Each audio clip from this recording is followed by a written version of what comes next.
I would like to introduce myself first. I'm Zhongrui Yao. You can call me Ray. I'm the moderator for this workshop. I'm an instructional designer at Fort Hays State University. So yeah, and it's my honor and pleasure to moderate this presentation. Then let's introduce Caroline and Angie. Could you introduce yourselves? Hi, everybody. Thanks for joining us. I'm Carolyn Jackson. I'm Scholarly Communication and OER Librarian at Kansas State University. I did a little bit of accessibility work when I interned with the Dole Archives and as the GE summer intern for digital archives and accessibility. And so that's how I get involved in accessibility and took a deep dive into it that summer. And joining me is my colleague, Angie. Angie, you want to introduce yourself then? Hey, I'm Angie Brunk, and I'm an academic services librarian at Kansas State University on our social science, education, and business team. I was born with a visual impairment, and then I went on to earn a Master's of Applied Science in Human Factors and Usability Testing. So I gained some academic knowledge of human-centered design to go with my lived knowledge of having to access inaccessible content all my life. Okay, let's move to the next. Anyone volunteer to introduce yourself?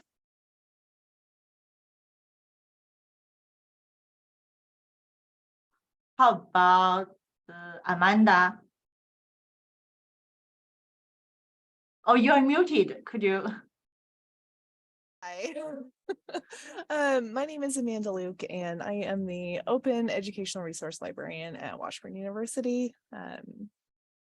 Hello, everybody. Great. Next one. Hello, I'm Shalin Haiju, and I work as an instructional designer at Kansas State University. And next, yeah. Hi, everybody. I'm Janet Balk, and I'm not at K-State, but I am a K-State grad. Go Cats! Wow. Like at our university, we say go Tiger. All the cats. We're all cats. But I now work at Barton Community College, so I'm still a cat because we're cougars. So I'm a director of the Fort Riley academic program, so I'm just down the way from you guys. And I also am an instructor as well. So go Cats! Great. Next.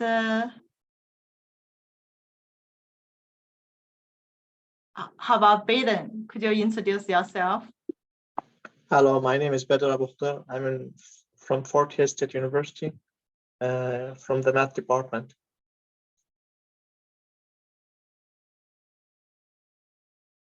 Hey, anyone?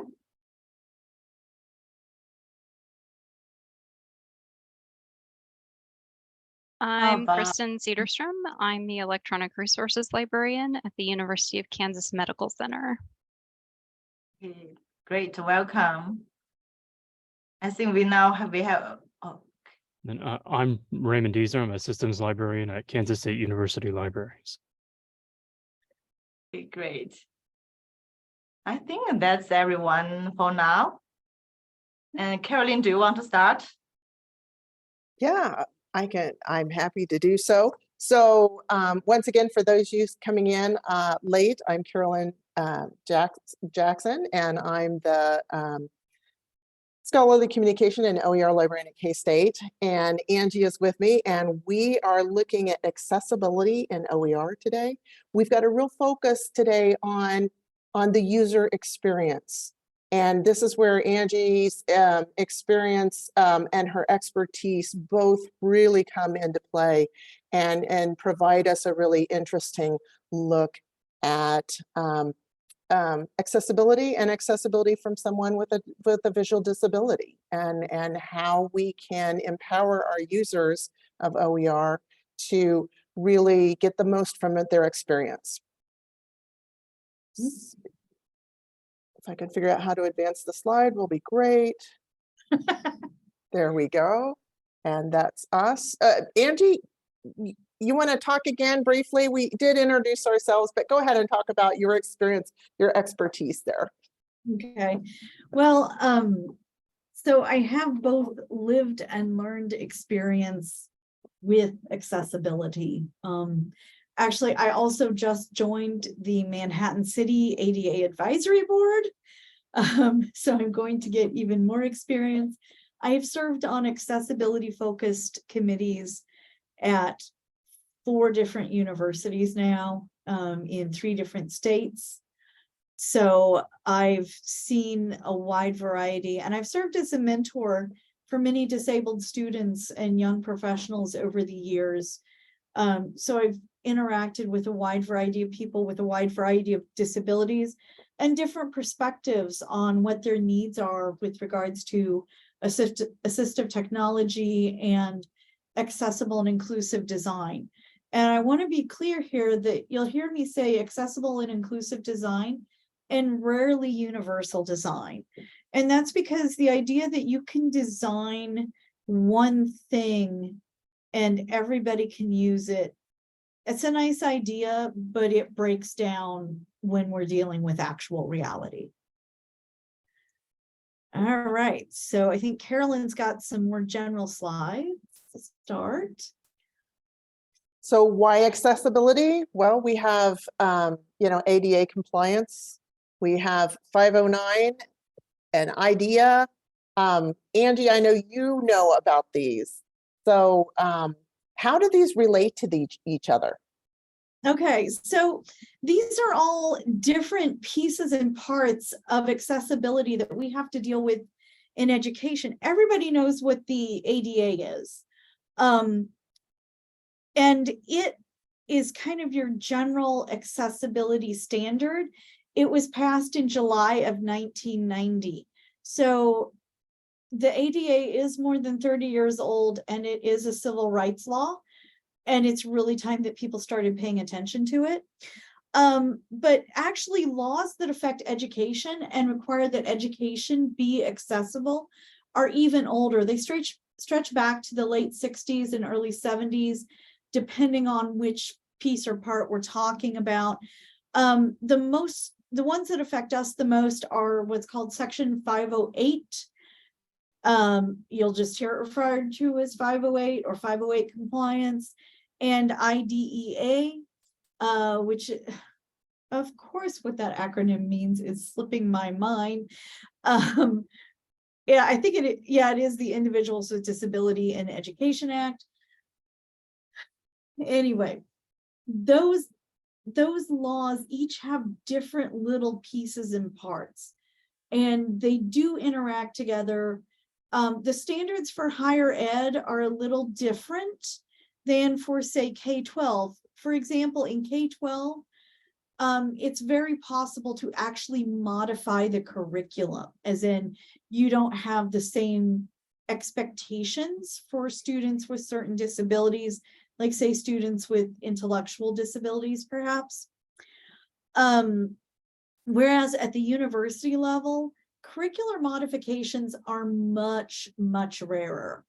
I could point to exceptions here and there, but for the most part, the expectation is that a disabled student with appropriate supports can meet the same academic standards as anyone else.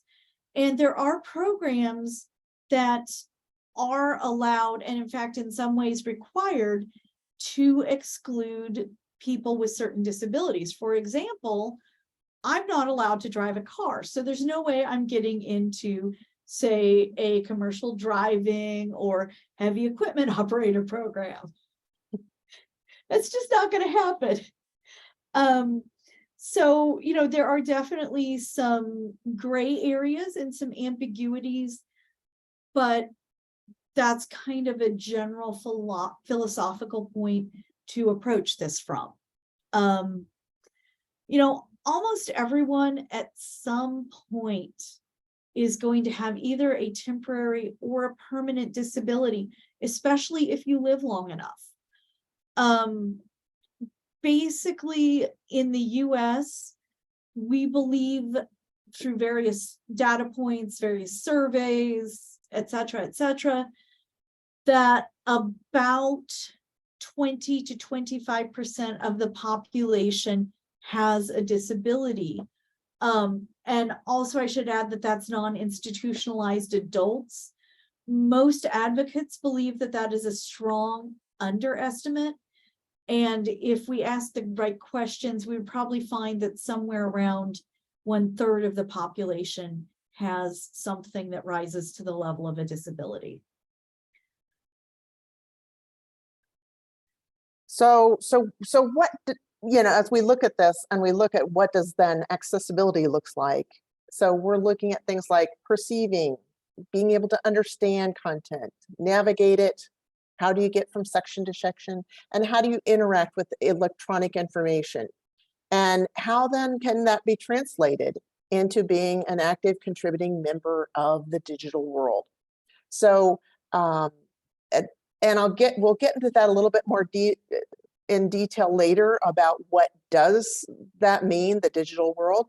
But in general, we're talking about things like visual, auditory, physical limitations, speech, cognitive, intellectual, and neurological. And we tend to think of screen readers right off the bat, but it's, as you can see, it's much more diverse than that, right? And what's interesting to me is that you end up with, even like myself, I never claimed that I have a disability, but I do have some hearing auditory limitations. And so if I attend a webinar and the sound quality is not good, it's much harder for me to pay attention. And if you have ADD, that makes it really bad. So, but auditory limitations are the least likely to be reported and to request any sort of adaptation or special equipment or anything. And I can speak to that myself. You live long enough, and you listened to, hard rock in the 80s, guess what? You've got a little hearing loss by the time you're my age. So, Angie, tell us about the elephant in the room then. So we've got to be real about the market we live in and the publishing milieu that we exist in. The big players in the textbook and software industry do hire people to do accessibility work. I know some of these people because I'm very active in the accessibility community within the human factors world. As much as we will, and I will tell you, Elsevier is evil. Boo hiss. Stop raising prices on libraries. But you know what? I know Ted Geis. He is their head of accessibility for Elsevier. He is a fantastic human being who is doing fantastic work. They do take accessibility seriously, and they do really integrate it into their design. They have an accessibility guild in Elsevier. They have training programs where you can go through and get different badges as an accessibility advocate. And the idea is these people are spread around teams in Elsevier, and they're not the only ones doing this. The big boys have people who work on accessibility. And if our approach to accessibility when we're creating OERs is slipshod, that gives instructors an incentive not to adopt them. And that gives us a real competitive disadvantage because, when we create OERs, we are competing with the big players. Now, we have some real advantages over the big players, but if we're not creating accessible content, we're dumping a lot more work on instructors when they have that disabled student, and they will. 99% of universities enroll students with disabilities. I don't know why it's not 100, but those are the latest stats available.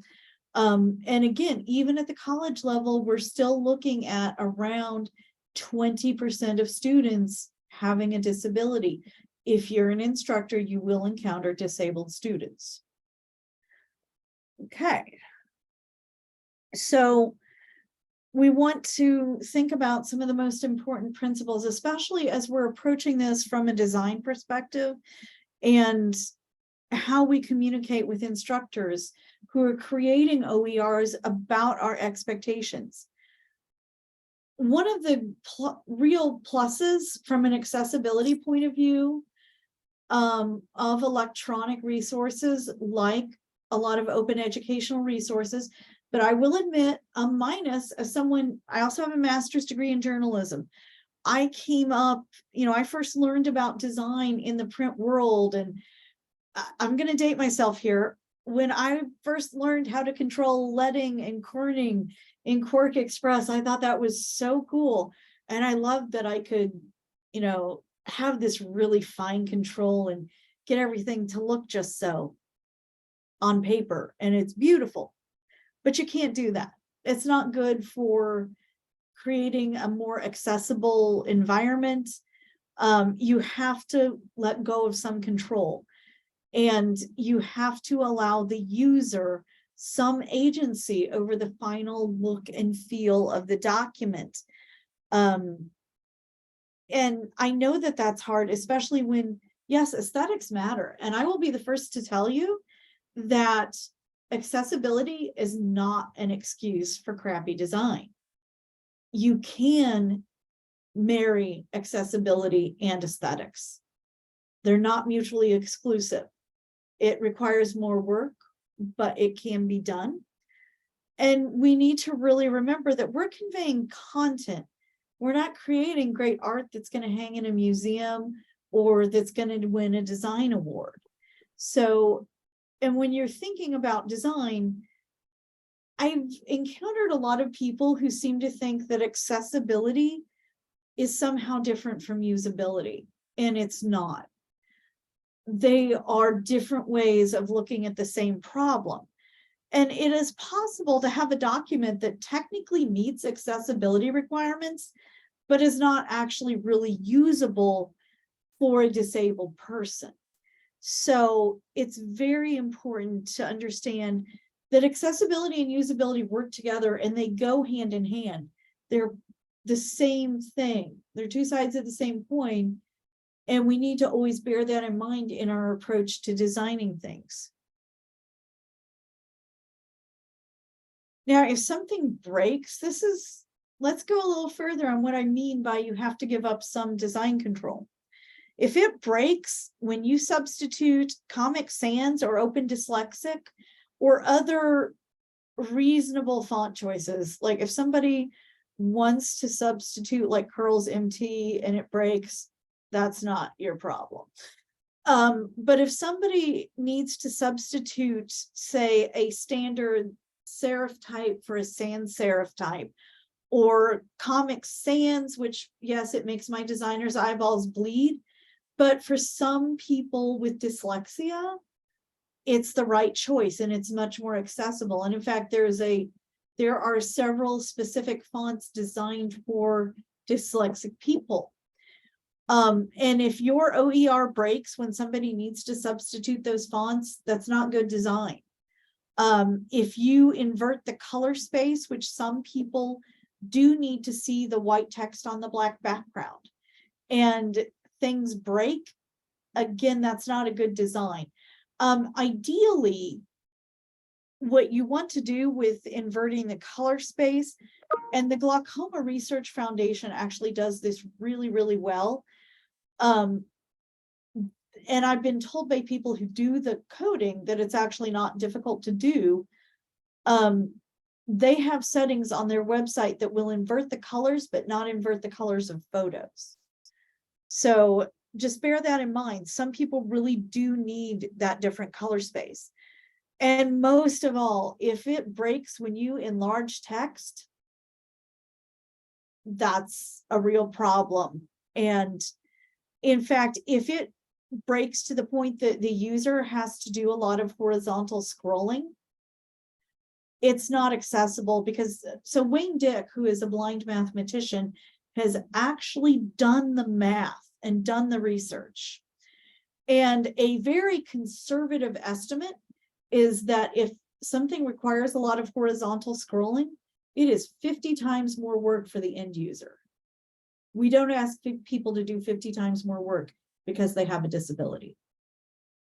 Okay.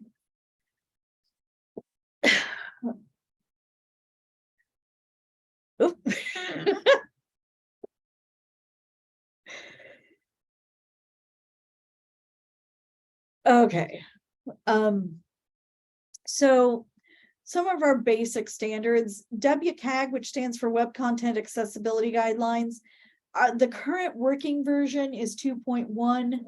2.2 is soon to be released, and we're actually moving towards 3.0, which is called AG, or you will hear some people refer to it as Silver, because it is recognized that web content accessibility guidelines actually apply to apps and to PDFs and to a whole other range of electronic documents. And there have been changes in WCAG over the years. WCAG has moved with the design industry to a more mobile first or mobile focused perspective from, you know, the original WCAG guidelines. So it has evolved over the years, and it is going to continue to evolve, which is a point we need to keep in mind and we'll come back to later. Standards are a great place to start, but standards should be the start of your accessibility work, not the end of it. Because standards represent, you know, a perfect world, and they don't represent what actually happens when actual people use your documents. So we need to be looking at user testing where we can, or at the very least, having clear and open channels of communication so that people who are facing barriers can report them and can get assistance in mitigating those barriers.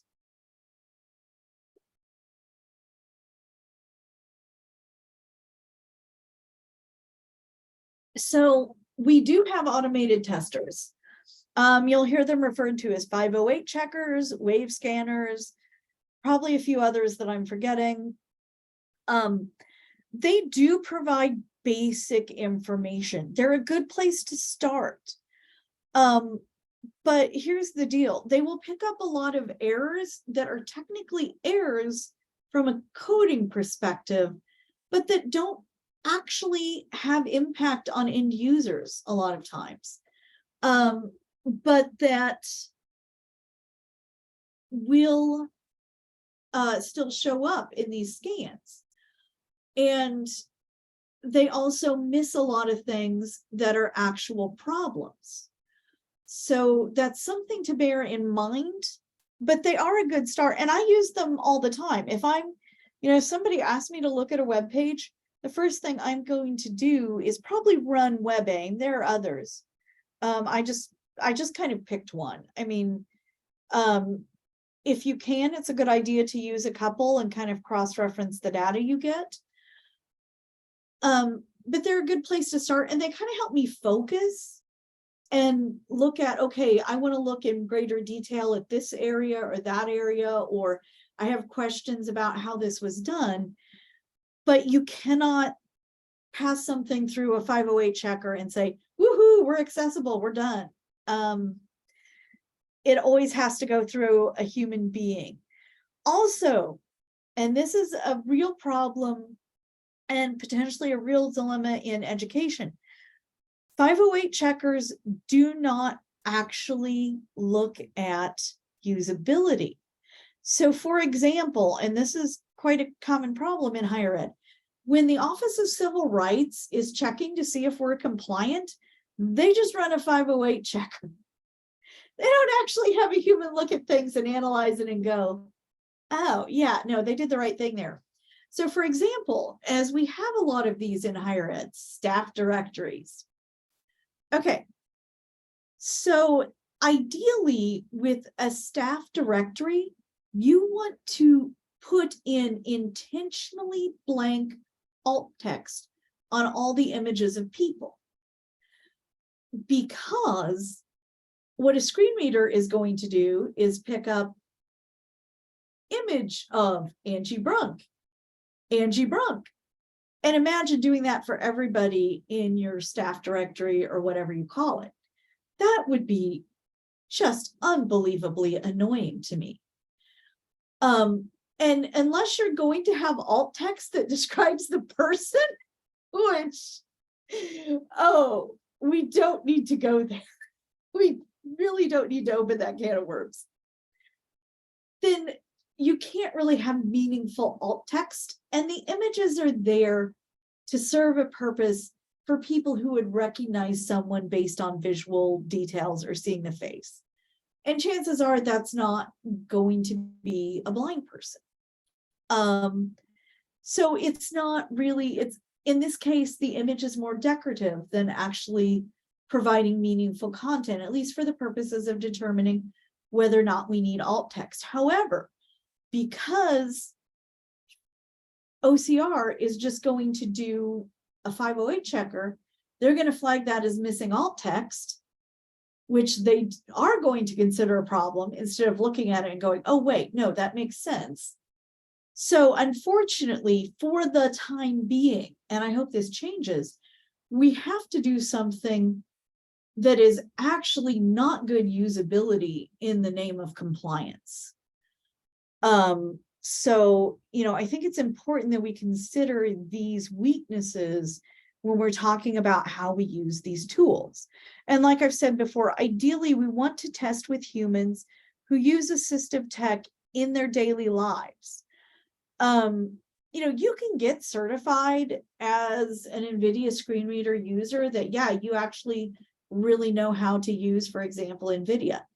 That's cool and all, but here's the deal. Unless you're using a screen reader for your everyday interactions, you don't have this knowledge bank of comparisons with other websites and other tools and other resources. So from a usability perspective, you don't know what's actually good as opposed to, okay, this technically works. So check with people who actually do use assistive technology. Like, I would never say that I'm an adequate screen reader tester because I don't use screen readers, I use magnification. And in fact, I don't really like screen readers. So it's always going to seem super annoying to me. But somebody who uses screen readers in every day is probably going to have an entirely different perspective. And that's the perspective you need. Okay, next, please. Yeah, and I will just add just a little personal experience here at K-State is our math department actually employed standards for content, and they put it all together, and then they had users come in and look at it and they said, we can't use this. It doesn't work for us. And so I think, you know, how do you protect yourself if somebody come back and says, wait, our machine says that your content is not accessible? Well, if you have documentation or you have a standard and a reason why you do what you do, that can help address those concerns. Yes, exactly. I just tossed in the Majestic Million study to kind of give a picture of how we're doing with web accessibility overall. And it uses automated 508 checkers to evaluate the top 1 million websites according to Google. As you can imagine from what I said earlier, I have problems with this methodology. However, realistically, we could not get humans to evaluate 1 million websites. And plus, then we get into much more subjective elements. So here we at least have an objective measure. And unfortunately, the results really aren't encouraging. Most websites, it was something like 93% of websites have an accessibility error. And that's, you know, this is the top 1 million websites in Google. So these are the big players. You know, this isn't little Stacy with her lemonade stand website. And so even the majority of the big players have accessibility errors. And actually, it's not getting better over time. Some areas are getting better and some are getting worse, but overall, the rate of errors is actually not getting better. So that means we've got a long ways to go. So a bit about testing with humans. We do want to recruit people who use assistive technology in their daily lives. The question you're asking is not, can a blind person use my OER? It's, can someone who uses a screen reader use my OER? And actually, there are a wide variety of screen reader users who use it for different reasons. And my go-to would actually not be a blind screen reader user. It would be someone who uses a screen reader, for example, because they have ADHD, or I know a librarian who gets persistent headaches if she tries to read long passages. So she can navigate sighted, but then use a screen reader to read longer passages of text. A sighted screen reader user might pick up on some things that a blind screen reader user would not. So if you can find someone who genuinely uses a screen reader in their everyday life and is not blind, that is a golden tester for you. And that is someone who can provide you with very valuable information, because if the screen reader is completely skipping over an element, your blind user is not going to know that. And that can obviously be a real problem. And someone who uses the assistive technology is going to have a good database of personal comparisons, so that we have a realistic idea of how this fits in to this person's overall consumption of information.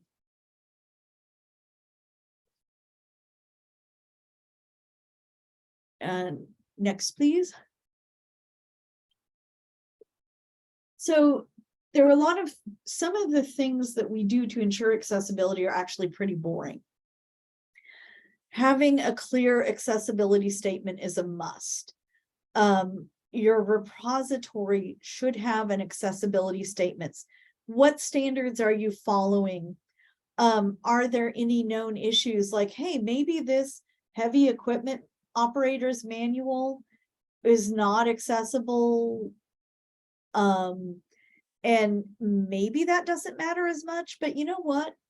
There's no reason that a blind person wouldn't be curious and want to know what's in this manual. So I would say even that should be made accessible as much as possible. But, you know, I also understand institutional realities and priorities. So if you have a known issue, you need to document that. If you know that this works better with a certain browser or screen reader, document it. Most importantly, especially if we're wanting to avoid things getting nasty, who can users contact to report a problem? If I spot a problem and I have someone to contact, I am much more likely to say, hey, I'm just going to contact this person and be like, hey, did you know blah, blah, blah? What can we do to fix this? What can I do to help you? What other questions can I answer? If I don't see a contact, that's when Spicy Angie comes out. And you don't want to meet Spicy Angie if you don't have to. So it's good communication. It's just good design overall to have a contact where you can report problems. And then internal documentation, because we need to know down the line what we've done in the past, or if you move on, your replacement needs to know what you've done. So we need good internal documentation of what tools did you use? Did you use Equidocs to establish a screen reader order? Did you use the accessibility settings in Word and their accessibility checker? What standards did we follow at the time? It's just like with a lot of preservation standards in libraries. You need to know what was done at the time so that as things change and we understand more and the standards improve, you know what you need to go back and fix. Next, please.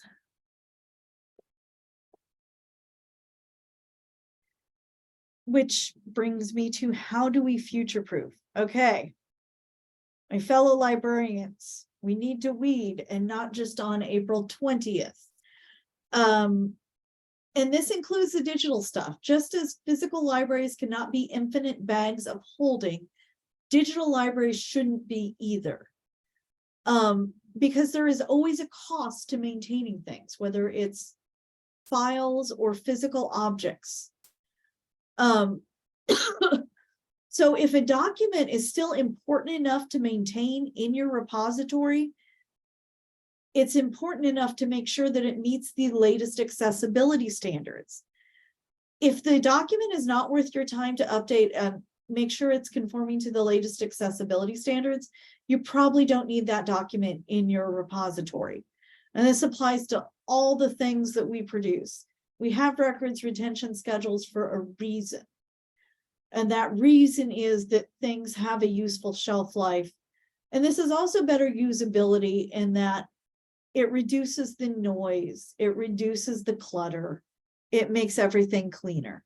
Just make sure that you're actually actively managing these electronic collections just as you would a physical collection. Next.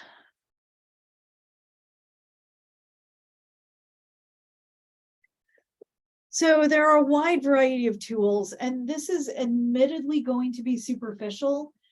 We have left, I hope, plenty of time for questions and discussions, and I want questions. So unfortunately, this part's going to be superficial, but I did at least want to hit on some of the basic tools.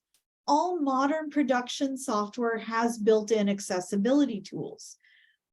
This means Word, this means Adobe InDesign. If you're using that, Adobe Acrobat has built-in tools and settings and accessibility checkers. You need to be using those.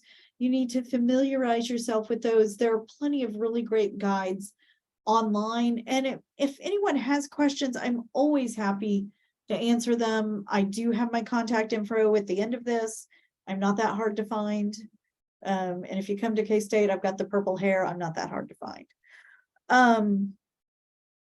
So when you're choosing new software, especially if this is production software, always ask the vendor to see the VPATs. If their VPATs are old, that's not good.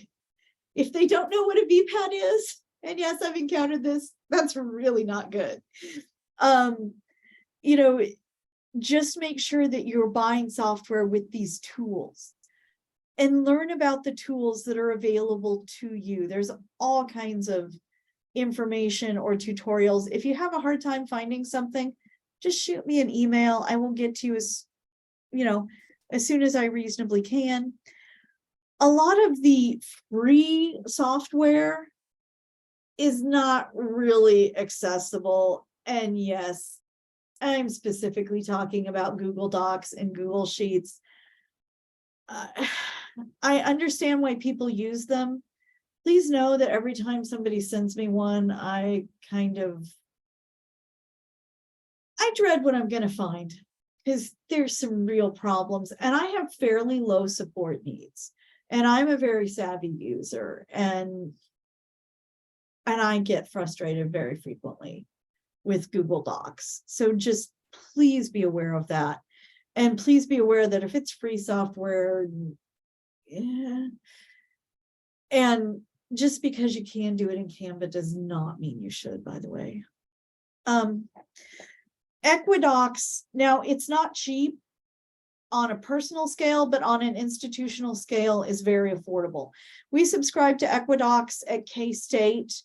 And Equidocs allows you to set the screen reader order for complex content, which is very important if you're looking at, say, a magazine layout or a yearbook layout.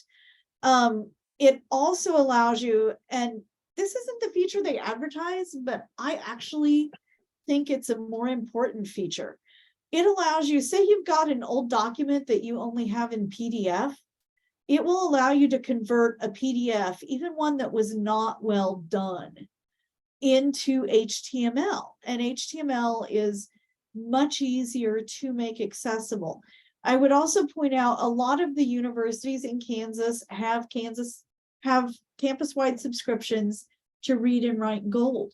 Read and Write Gold has several tools in it that will allow you to take a PDF that was not accessible and make it more accessible. And they can even find the text in images and oftentimes render that text readable. It can take a lot of documents that I would have previously shaken my head at and said, oh, there's no way you can do a scan and make that readable. Like old mimeographs, things that aren't particularly well printed, it can actually, with pretty good accuracy, pick out the text in those. So we have a lot of tools that are either free or low cost, or certainly manageable cost at the institutional level, that will allow us to make more accessible OERs. They tend to have a bit of a learning curve, but with the software that those of us who work in this field have to learn all the time, it's not that hard. So there are plenty of tools that will help you make this accessible. And our next slide, where I talk about formats, there are a lot of advantages to HTML. And I will tell you, my general principle when trying to create the most accessible design is clean and simple. Yeah, I can point to all kinds of fun tricks I can do in InDesign. But again, remember what our purpose is here. It's to convey content. So clean and simple. The standards for HTML accessibility are very well established. They're very well documented. It's easy to find good information. It's pretty universal that people can access HTML without getting a fussy reader or something like that. And it allows the most user agency. It's hard to substitute fonts in a PDF as an end user. It's really easy with HTML. I can do that with a few clicks of the preference, going into the preference menus on my browser, and I do frequently. So it's a lot easier to make more universal. PDFs can be made accessible, but it does require extra work. And I would say doing PDF accessibility well is more challenging than doing HTML accessibility well. All right. So a little bit of what are some of the common assistive technologies, and let's think about how this is going to affect design. So screen readers, they do exactly what they say. They read the screen. People tend to think of this as being used by severely visually impaired or blind people. And yes, they are. Those do tend to be their biggest audience. However, I think it's important to point out that screen readers, all modern computer OSs have built-in screen readers. Your phone has a built-in screen reader. Read and Write Gold has a screen reader. There are numerous free. It used to be that the only screen reader was like a $3,000 JAWS license. And now there are numerous free screen readers that are quite good.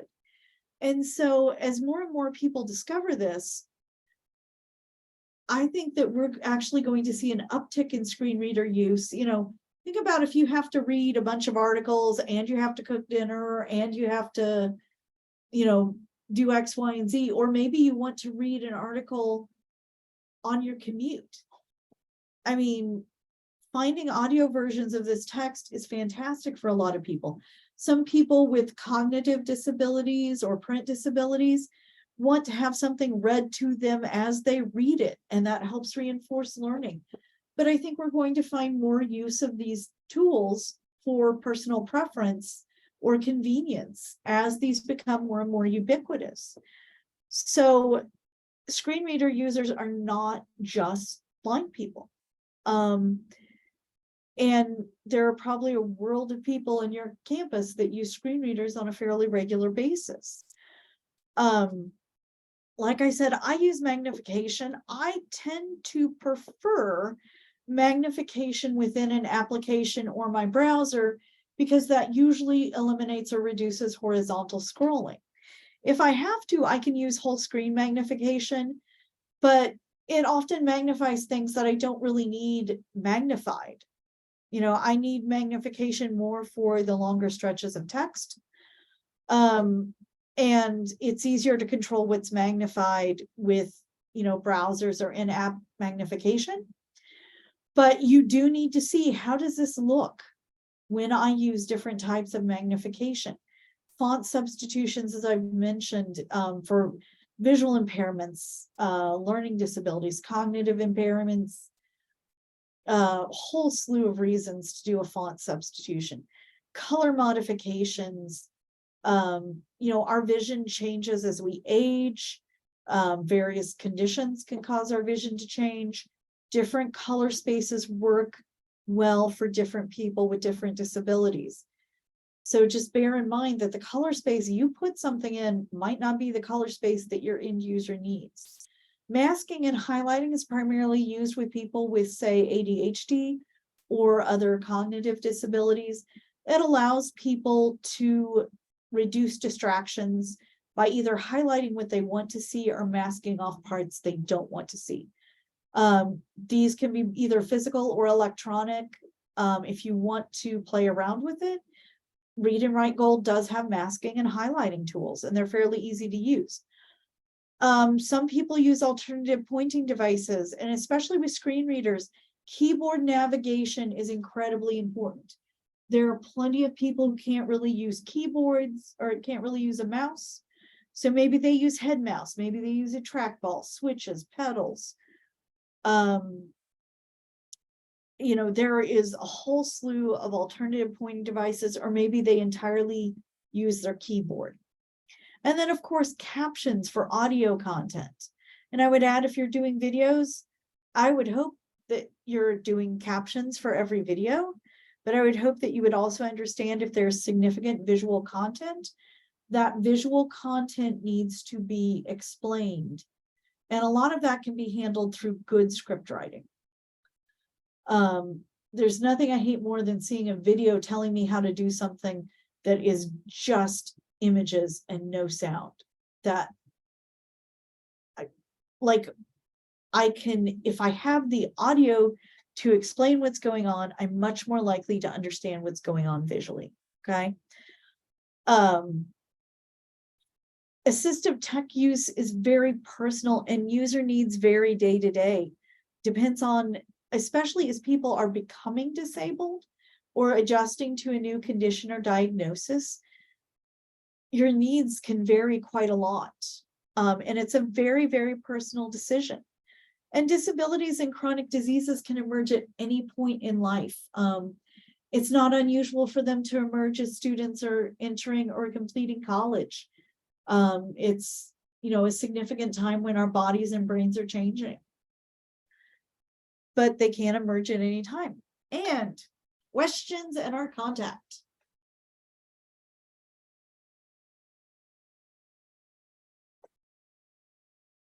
So I don't know about you guys, but I know that we at K-State have a lot of work still to do on our existing OER. And Angie, I'm going to ask you this. Where do you start? I think that you need to start with what is going to get the most use. Now, I will admit this is a personal ethical bias of mine. I tend to be more of a male utilitarian. So where are you going to get the most bang for your buck? Where are you going to get the most use?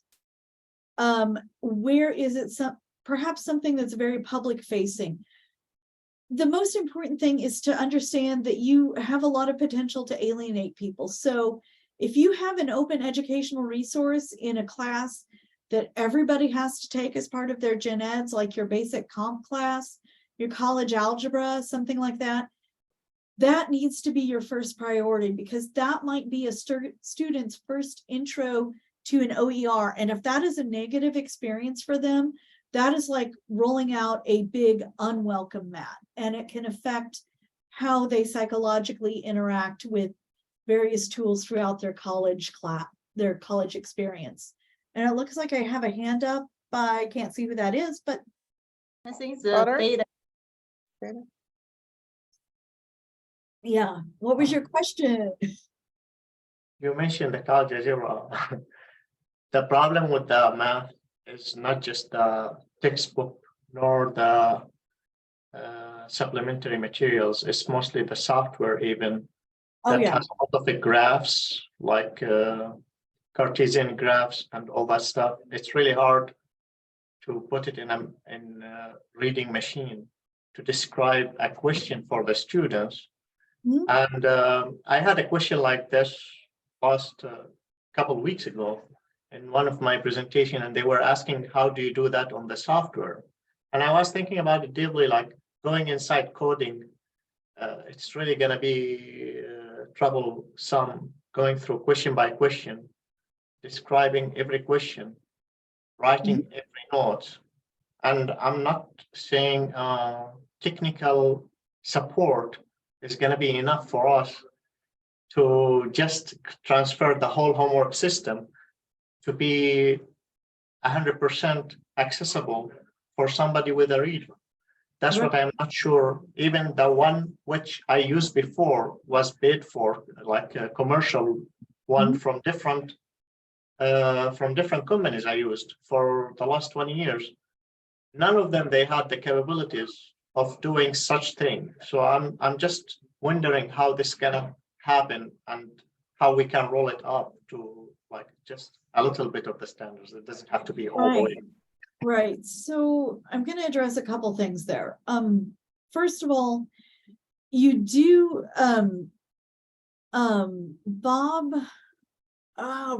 Rob Catlett at Emporia State has done a lot of work with blind students and, you know, positioning their hands to demonstrate economics graphs.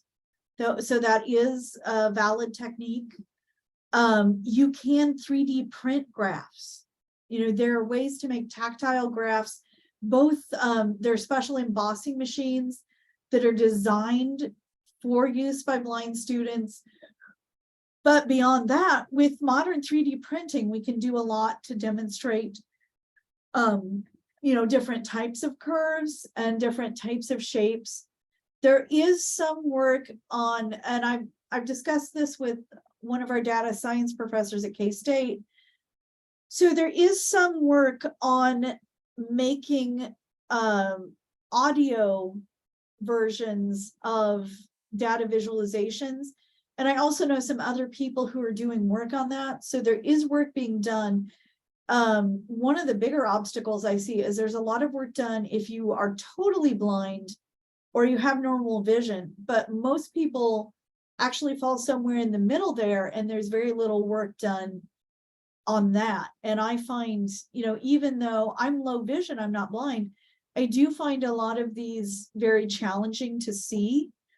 So sometimes it does also boil down to an instructor being willing to give that one-on-one support and making sure that you are communicating that to your students. You know, like I said, designing something that is like universally accessible is impossible, but we can make the situation better through communication when that becomes necessary. Does that help at least? Yeah, thank you. Bader, I'm going to ask you a question back then. As you work with math content, this is something we struggle with in Pressbooks or LibreText or even as a PDF. And math and chemistry equations are so interesting and unique when it comes to accessibility. So are you like some of our people create content just in LaTeX? I do use LaTeX. Actually, the software I was using like a coding for PHP, which is an open source coding, and they use LaTeX for the math content. The issue is not like the LaTeX itself. The issue is if you randomize the question, then every time you have to make like a tool that will read it automatically, and you don't have to modify it for every time you go there. And this is really difficult to find, even I think with 3D printing, because then it is going to be individualized for somebody. And I want to put a question that is randomized, because usually with all these technologies nowadays, I don't want the students to be able to go and just Google it. So there is a lot of personalized experience learning over here. And it is really, I'm not sure if there is a software ready to put on inside. Like there is something ready, for example, in HTML, there are standards. In LaTeX, I don't think there's like when I create like a graph or something in the coding, the way they did it, it's not like easy to finish or to change with individual equations. It's really difficult, as you mentioned. It's not just in math. I think in physics and chemistry and science in general, they need to find something standardized, to be honest, to be able to help the whole community. And I think that's the point, that the real gist of the problem is that it's not standardized. And even between screen readers, it varies a lot in what they can do. And you can't design for all of them. You can kind of shoot for something and hope it works. Within Pressbooks as an institution membership, we have MathJax enabled within there, and that's so some of that works okay. I'm still exploring how far and how well does that work. I don't know. I do know that Andy Bennett, who is the head of the math department here and was one of the founders of our OER program here at K-State. They've done a lot of work with math, and he's a great resource and available to talk to people. And it's something I'm still learning, and he's really patient with me as I go through this. So I'm right there with you on trying to figure out what's the best standard. What do we do? How do we move forward? Yeah, I met him in a webinar, and he was really helpful for us in creating, because we started after like 3 years of you starting the OER for the math. And I think it is going to take a lot of work from everybody. And I'm willing to join a task if there is one to try to switch something or change something, but I'm not sure how difficult this is going to be. Me neither. Are there any other questions? Working on it at least. Yeah. Well, and I think some of the technology within browsers, as that changes, hopefully some things will be made easier, but I don't know. Are there any other questions? No, let me just rephrase that. What are your other questions? If no one asks, I have one question. That's the one issue that's always bothering me about captioning, because like I have accent. So like for example, when I do the interview with one faculty member, and then we do we turn it into a video. Then the video has the live captioning on. Then I found out the caption is not right. Sometimes it's not right because I have accent. When they do that live captioning, it's not exactly what I said. So I think, and also there's no technology solution to fix that captioning. So then we need to turn off the captioning. So I think that most time we also need the transcript for the videos, not just trusting the captioning. Really, Right. yeah. Well, I hate to tell you, but it's not just because you have an accent, it's also because you're a woman. There's a huge UX debt in things and voice assistants being designed for lower voices. But if you're a soprano like me, not so much. So sometimes you are better off, again, when we're looking at things at the institutional scale, sometimes you actually are better off partnering with a company that does transcriptions or that does captioning, because the rates can actually be quite low. We can look at things like $1 a minute And if you're valuing anyone's time and or we really care about accuracy, good captions are a skill. It's not something that everybody should be expected to do. And so that might be a viable option. I mean, the AI is getting better, but it's still going to have a problem with regional accents. It's still going to have a problem with, differing pronunciations. Yeah. And with differing voice timbres. Yes. Yeah. Oh, So- we have a. Yeah, go ahead. Go ahead. I think you already saw that question, right? In the Yeah, chat. yeah, and unfortunately, we are out of time, and I know people need to leave because it's now 3:01. Yeah. Do you want to Yeah. address that question? You can one stay. Yeah, so I want to be respectful of people's time, but feel free to stick around for a few minutes if you have it, okay? So, but before we get into that question, I just want to thank everybody for showing up and for some great questions here. So Shalin has a question here, and her microphone is not working. Bye-bye, Amanda. Nice to see you. So she says, yes, any insights about accessibility in the metaverse or in augmented reality in OER? Oh. There's a can of worms. How much time do we have again? What I would say is that is an emerging area and we need to get on this from the beginning or it's going to be a lot worse. And so if you start seeing AR in your OERs, start speaking with your Center for Student Access or whatever they call it at your university. Start recruiting a pool of students who use assistive technology. And because AR has some real pluses and minuses from an accessibility point of view. And also sometimes we might need to just look at flat out having an alternative format. What is the AR trying to accomplish? What's another way that we can accomplish this using a technology that we have better accessibility standards for? Otherwise, we're looking at like me yapping for hours.